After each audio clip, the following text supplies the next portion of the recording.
A young man woke up and realized he had died in an accident. An angel appeared before him, offering reincarnation into another world. The angel gave him a new name, Ryo Mihara. Since no mission was required of him, Ryo wished only to live a peaceful life. He was reborn in a magical world called Phi, where about 20% of the population could use magic. His compatible element was water. 水よ来たれ。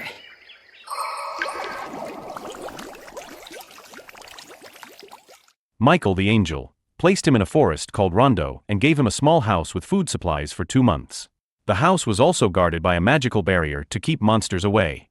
Soon, Ryo noticed that he could read the local writing.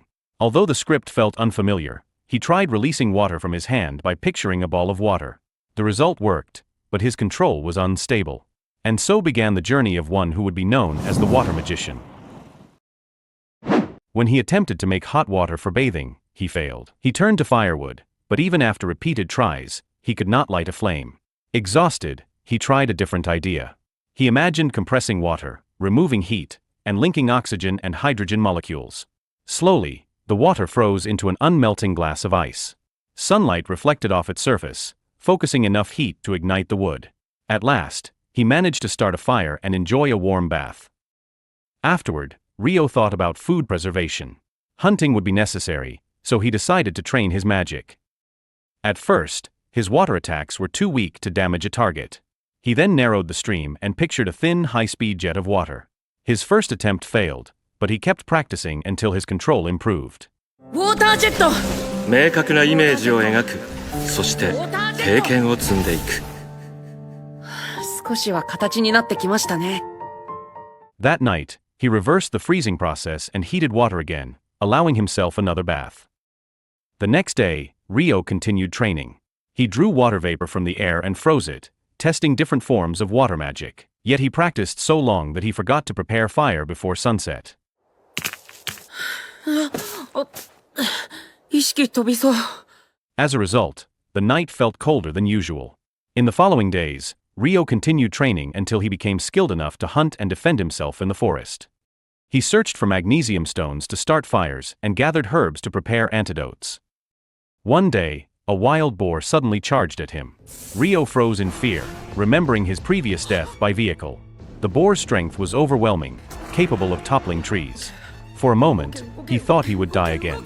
Then he forced himself to act. He froze the ground, causing the boar to slip, and struck it with an ice spear.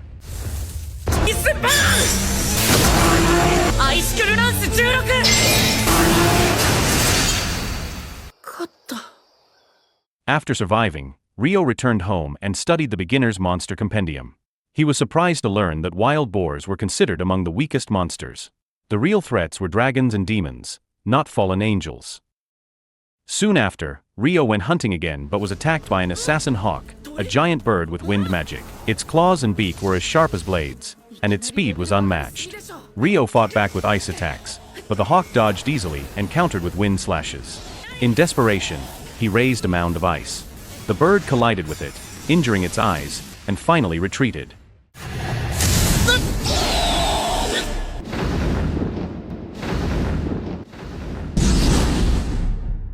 Exhausted but alive, Ryo collapsed in relief.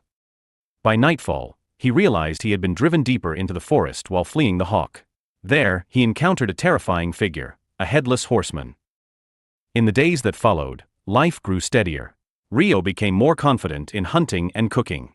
His water magic improved, allowing him to form stronger ice structures. During an exploration, he reached the sea, but a kraken blocked his path. Even so, his sharpened magic was now powerful enough to cut through stone. One night, he returned to the lake where he had seen the headless figure. The creature revealed itself as a dullahan. Curiously, it was not mentioned in the beginner's monster book. Ryo realized it was something beyond ordinary monsters. Although he tried to fight, the dullahan showed no intent to kill him. Instead, they began training together. Night after night, Ryo practiced swordsmanship under the knight's guidance. The dullahan even gifted him a special ice sword that could extend its blade when frozen. これを使いこなせと？お、なんというファンタジー。Over time, Ryo's skills grew sharper, and his skin darkened from long hours of training under the sun. One day, the assassin hawk returned, now evolved into a darker, stronger form. Its wings glowed with a sinister aura, and it wielded lightning in addition to wind. Ryo drew his ice sword, cutting through its wind slashes. The hawk shrieked, shattering his ice shield, but the fight stayed balanced. At last, Ryo blocked a strike and drove his blade into the creature's neck.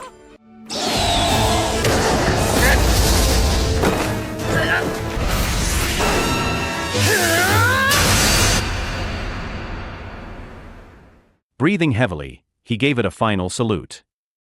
On his way home, a dragon appeared in the sky.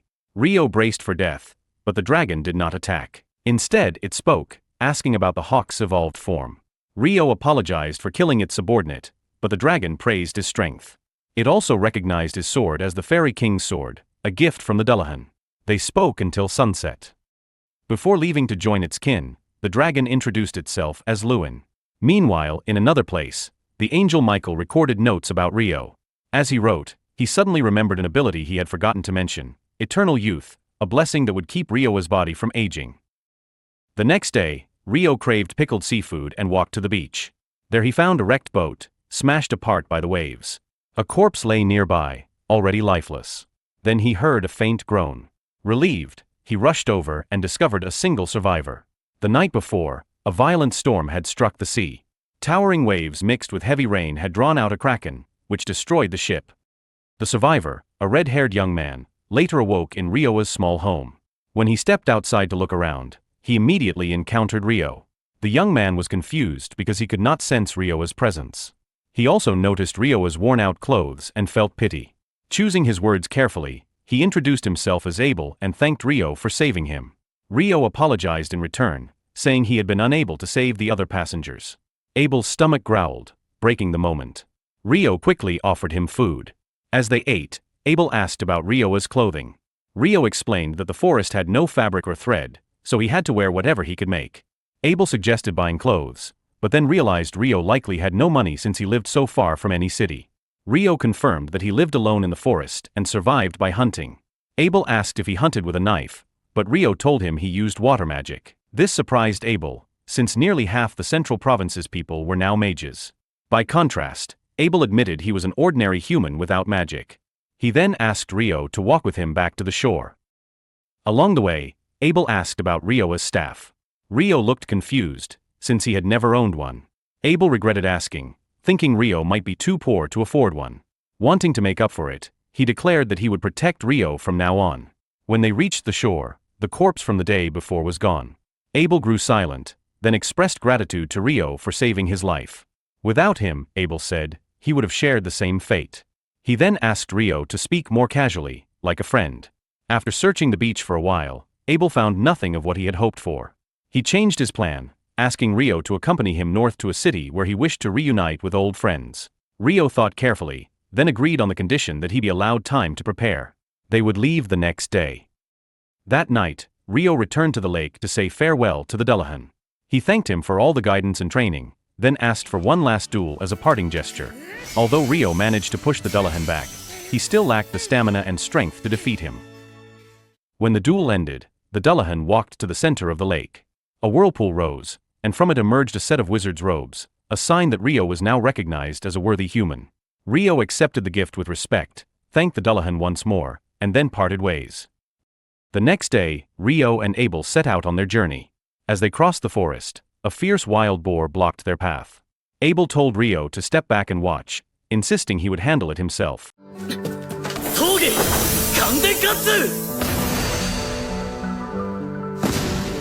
From this, Ryo realized an important point: even without magic, humans could fight effectively through swordsmanship and weapon skills. They continued walking until they came across a group of lizardmen in terrain that favored the enemy. To avoid danger, they tried taking a detour. But the lizardmen had already spotted them and attacked. This time, Ryo stepped forward, since the number of enemies was too great. Abel was stunned when he saw Ryo launch 4 ice spears at once without a staff. For most mages, casting more than one spell at a time was impossible. Yet for Ryo, it felt completely natural. As they traveled, Abel explained the currency system. He handed Ryo a bronze florin, the official currency of the Kingdom of Knightly. Ryo thought the kingdom's name sounded impressive. Abel then mentioned 2 other major nations, the Empire of Debuhi and the Federation of Hadiliu. Rio, distracted, laughed at how strange the name Debuhi sounded. Abel shook his head, wondering why Rio cared so much about such a detail. Their talk ended abruptly when a massive boulder hurtled toward them. Abel quickly deflected it. Moments later, stones gathered together and formed a stone golem. Abel struck from the front, but the creature regenerated every time. Seeing an opening, Rio unleashed a new technique. He summoned a giant ice cube that crashed down on the golem, shattering it into pieces. Abel stood frozen in shock. To him, no human should have been able to use such a reckless spell. Their journey continued. Along the way, they witnessed beasts locked in fierce battles. That night, Abel spoke of dungeons scattered across the central province. Hearing this, Rio grew eager and decided he wanted to explore one someday. The next morning, they pushed on, with only a mountain left to cross before reaching their destination. The road grew difficult, and suddenly a griffin appeared. Abel panicked, unable to move. Rio quickly threw some meat to distract it. Abel followed his lead, and together they managed to divert the griffin until it flew away. Their relief was short-lived. A wyvern soon blocked the path ahead. Abel froze again, knowing that such a monster usually required 20 high-level adventurers to defeat, with casualties almost certain. Rio asked if the fight would be easier if the wyvern were forced to the ground. Abel admitted it would. Without hesitation, Rio fired a rain of ice spears at its wings. Abel, encouraged, stepped in to help. The wyvern's wings were torn apart, and it crashed from the sky. After a hard battle, they killed the beast and collected its magic stones. At last, green land appeared in the distance. Still, Abel hesitated, unsure of their exact location. Rio grew anxious, fearing they had wandered into the Empire of Debuhi, the nation with a name he disliked. Abel looked at him with confusion, then reassured him that the road would lead to the city of Kailati. When they reached Kailati, Abel brought Rio to a tavern. There he suggested Rio register as an adventurer. With a guild card, he would gain an official identity and free passage into cities. When their food arrived, Rio was shocked to see curry, a Japanese dish he loved. He tasted it at once, declared it delicious, and immediately named it his favorite food in the world of Phi. The next day, Rio and Abel continued their journey toward the city of Lune. Along the road, wide fields of wheat stretched endlessly. At the gates, a soldier noticed Abel's red hair and cloak. Shocked, he realized that the adventurer long reported missing had returned unharmed. Their first stop was the Adventurers Guild. With Abel's recommendation as a B-rank adventurer, Rio could be registered at rank E, or even rank D. Adventure ranks started from F and rose upward. Rio, however, was not too concerned about money, since the wyvern magic stone they carried was already worth a fortune. Inside the guild, Abel was warmly welcomed by fellow adventurers who were relieved at his safe return. Rio gave a quiet smile and stepped outside, not wanting to intrude. As he walked through the hall, an elf noticed him. She seemed to recognize the robes he wore, the special gift from the Dullahan, a mark tied to the Fairy King. The elf was strikingly beautiful, but she left quickly to attend to other matters. Soon, Abel called Rio back in and introduced him as his savior and a new adventurer. The guild members thanked Rio for protecting Abel. Once the reunion settled, Abel took Rio to the reception desk. He submitted his recommendation for Rio to be registered directly as a D-rank adventurer. Such recognition was rare, especially from a member of the Old Red Sword Party. The receptionist, cautious, asked for proof. She led them to a meeting room while she summoned the guildmaster. Before long, a dignified man named Hugh entered. At the sight of Abel's safe, he collapsed into a chair with relief. Abel explained why he had brought Rio to the guild. The guildmaster agreed, but still required evidence of Rio's strength. Abel warned Hugh that Rio was stronger than himself, then presented the wyvern magic stone as proof. Hugh was stunned. The stone came from a beast so dangerous that entire parties struggled against it. The idea that only 2 people had slain one was nearly unthinkable. Abel confirmed it had happened in a treacherous mountain region few dared to approach. Impressed, Hugh concluded that Rio deserved rank D. Their conversation paused when a girl named Lynn appeared. Like the others, she showed both shock and relief at Abel's safety. The guildmaster gave the Old Red Sword members space to reunite, while he personally escorted Rio to complete registration. On the way, Rio asked if it was truly acceptable for him to start at rank D. Hugh explained that he knew Abel's strength well. As the leader of Old Red Sword, Abel was among the strongest, yet even he could not defeat a wyvern alone. For that reason, Hugh had no doubt that Rio's ability was genuine. Soon, the receptionist returned. She introduced herself as Nina and began the process. Since Rio had no residence, The guild provided him with a room for up to 300 days. He was also scheduled to attend a dungeon orientation course in 2 days at 9 a.m., held in the third-floor hall. After the interview, Nina placed a metal plate on a crystal and asked Ryo to rest his hand upon it. Light carved his information into the plate, forming his official guild card. With the registration complete, Abel took Ryo to buy new clothes and a magic staff. Ryo was puzzled, pointing out that he could already cast spells without one and was also skilled with a sword. Abel was stunned, realizing for the first time that Ryo could wield both magic and blade. Later that evening, the guild held a banquet to welcome Ryo. The celebration lasted until morning, and afterward he was guided to his guild room, where he was placed with other F-rank adventurers. There he met Nils, a brown-haired man, and Ito, a blonde youth. The mood was relaxed. Ito eagerly chatted with him and encouraged him to speak casually. Ryo felt comfortable, and Ito was relieved that he was easy to talk to, unlike Dan from Room 1, who was known for being cold. Soon after, Nina arrived with another F-rank adventurer, Amon. The 16-year-old had joined the guild after losing his family. Meanwhile, elsewhere in the guild, Lin slammed the table in frustration. She could not believe Abel's claim about Ryo's abilities.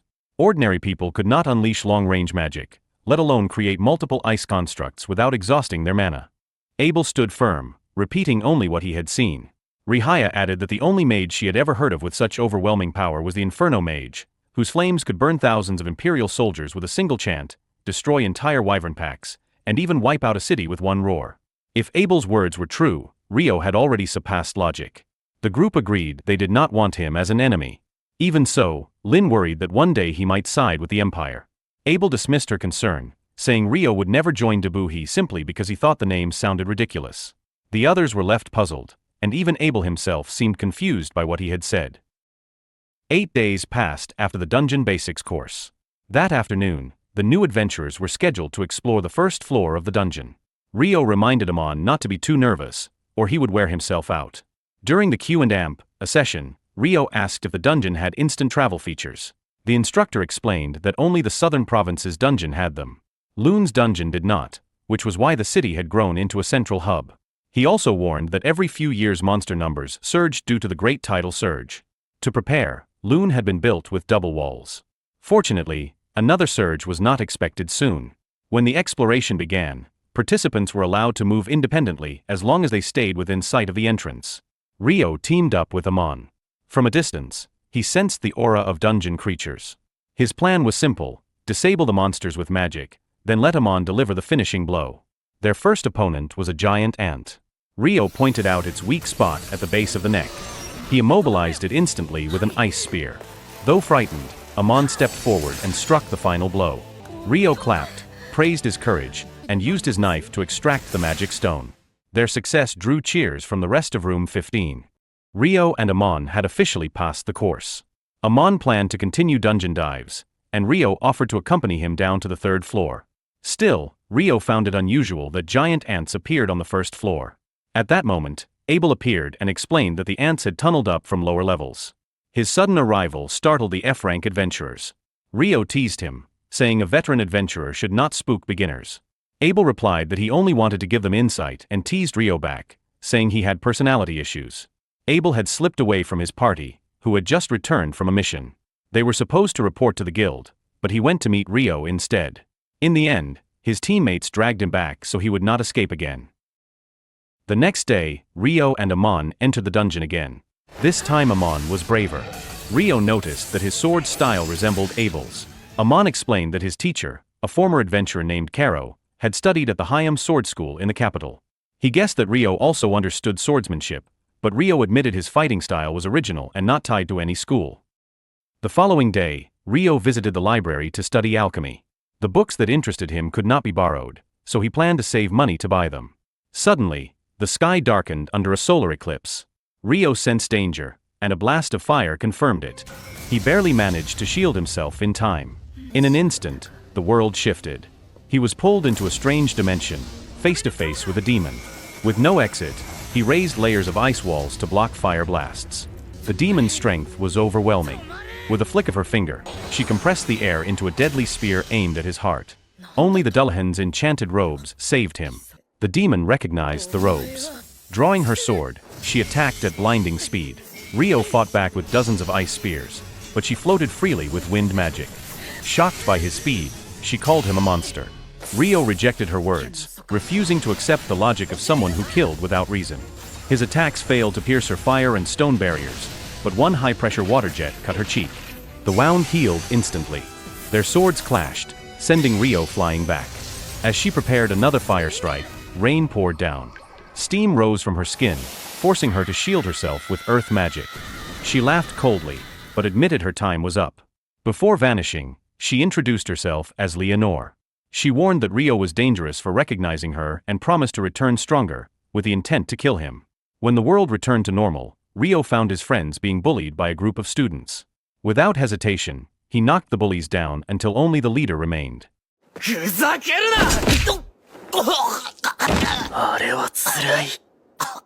Then he handed Ito a potion to heal their injured friends. Later, while bathing, Ito noticed a wound on Rio's shoulder. He healed it immediately, but Rio kept the fight with Leonore secret so no one would worry. Meanwhile, Nils, Ito, and Amon entered the dungeon to collect magic stones. Something felt wrong. Goblins appeared on the 5th floor, though they normally lived deeper inside. Nils remembered Abel's warning never to press on in suspicious situations and decided they should retreat.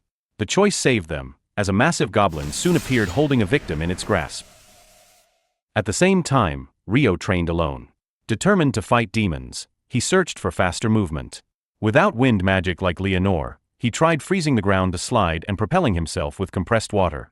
His speed remained far below wind magic, but he refused to give up and returned to the library for more research on demons and alchemy. In the same library, Lynn secretly studied forbidden texts. She searched for knowledge about water magic strong enough to form colossal ice walls. No such spells were recorded, suggesting that Rio's abilities were original, like those of legendary mages such as the Inferno Mage. Back at the guild, the F-rank trio turned in their goblin stones and reported the strange encounter. Nina, the receptionist, immediately informed the guildmaster. Hugh summoned 2 elite parties, the Old Red Sword and the White Brigade. When they gathered, he explained the unusual goblin sightings on the lower floors.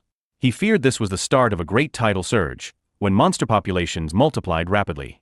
The last surge had been 10 years ago, and the signs were returning. As payment, Hugh offered 100 gold coins up front and 200 more upon completion. Both parties accepted without hesitation and agreed to start the mission the next morning. Early that day, Rio prepared to visit the library. His roommates greeted him sleepily and asked about his plans. He explained that he wanted to explore the northern section he had not yet visited, then asked if they would head to the dungeon. Nils eagerly nodded, still unaware that the dungeon had already been sealed. At the same time, the high-ranking adventurers prepared to enter the dungeon to confirm signs of a great tidal surge. Just as the guildmaster moved to open the gates, Abel stopped him, sensing danger. He asked Lynn to scan the first floor with wind magic. At once, she detected hundreds of hostile presences gathered near the entrance. The guildmaster immediately ordered everyone back, and the dungeon gates were sealed shut. Soon after, the guild posted a notice forbidding dungeon entry. Tension rose further when an informant arrived with an emergency order. All adventurers were to assemble at the dungeon's first wall for defense. Meanwhile, in the library, Rio encountered the elf he had noticed before outside the guild. She introduced herself as Sarah and asked about his purpose there. Rio wanted information on demons, but avoided mentioning it. Instead, he said he was looking for alchemy books on golem control.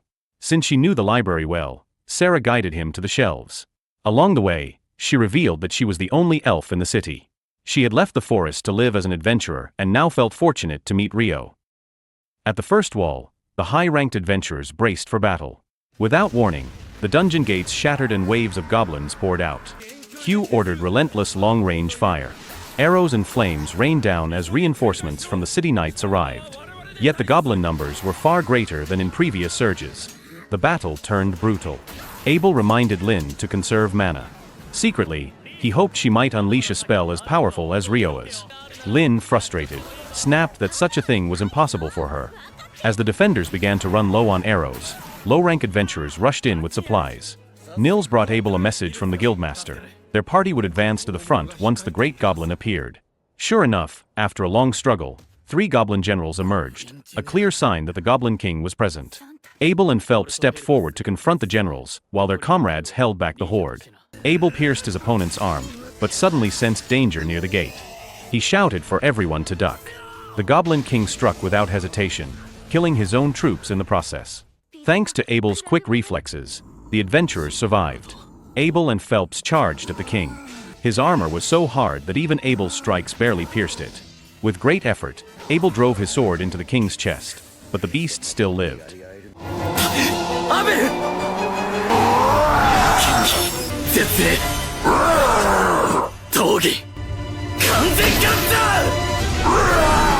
As always, Abel relied on Lin for the finishing blow. Using a perfect shadow feint, Abel misled the king, giving Lin the opening to chant. Her spell struck with devastating force, and the Goblin King collapsed at last. Relief swept across the battlefield as the adventurers realized the fight was over. Rio, still at the library, was surprised to later hear the adventurers celebrating. He had not known that a great tidal surge had taken place. While others rejoiced, the guildmaster remained uneasy. Researchers from the royal capital were on their way, and the dungeon would remain closed for a month. In the guild lobby, Nils recounted the battle with excitement. To him, the key figure had been Abel, whose perfect shadow technique allowed him to evade deadly strikes with precision. Lin's thoughts, however, turned to Rio. She asked if it was true that he could create ice walls in midair. Rio replied casually that he could, even up to 40 meters away. Lin was stunned, knowing such a feat was impossible for an ordinary mage. She concluded that Rio's magic was unique, while Abel, already aware of his skill, only smiled. In the days that followed, the F-rank trio faced new difficulties. With the dungeon closed, all job postings had been withdrawn, leaving them without work. Rio also struggled since he needed magic copper or for his alchemy training but could not find any. To support both himself and his friends, he offered them a private quest. The mission was to search for magic copper or outside the dungeon. As payment, Rio promised 4 gold coins even for a small amount. If they discovered full or veins, he would pay 25 gold coins per nugget. His only condition was that they return safely. Compared with prices in the capital, his offer was generous, and the trio gladly accepted. Not everything remained quiet. From his window, Rio noticed royal knights dragging a woman into an alley. A man tried to intervene, angering the knights. One knight suddenly staggered and collapsed as if his steps had become too heavy. The situation nearly erupted into violence, but Phelps arrived and stopped them. At first, the knights acted arrogant, unaware that Phelps was a royal noble. When he gave his full name, Heinlein of House Phelps, their faces turned pale. He ordered them to leave at once. The man who had helped thanked him and guided the woman away. Phelps then glanced at the window. He had realized Rio had quietly frozen the knight's iron shoes but chose to remain silent, respecting Rio's wish to conceal his abilities. That evening, Rio usually dined with his 3 roommates but chose to sit alone. Abel soon joined him. Rio immediately warned that he would not treat him. Abel snapped back that he never expected handouts from a junior. Rio replied that seniors should treat their juniors instead. The exchange irritated Abel further, especially since he knew Rio was already wealthy, making the remark feel backward.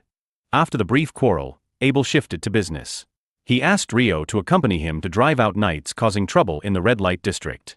On the way, Rio noticed a group of unfamiliar adventurers moving covertly. They followed them into a dark alley and were suddenly ambushed. Rio reacted first, binding the attackers with ice. Searching their belongings, they found an alchemist's toolkit. Rio wanted to keep it, but Abel insisted on holding it as evidence. Checking their identity cards, they discovered the attackers were C-rank adventurers from the capital city of Handilio. Elsewhere, another group of knights tried to tail Phelps to kill him in revenge. They underestimated him. His power was so overwhelming that their bodies were incinerated without leaving ash. インフェルノ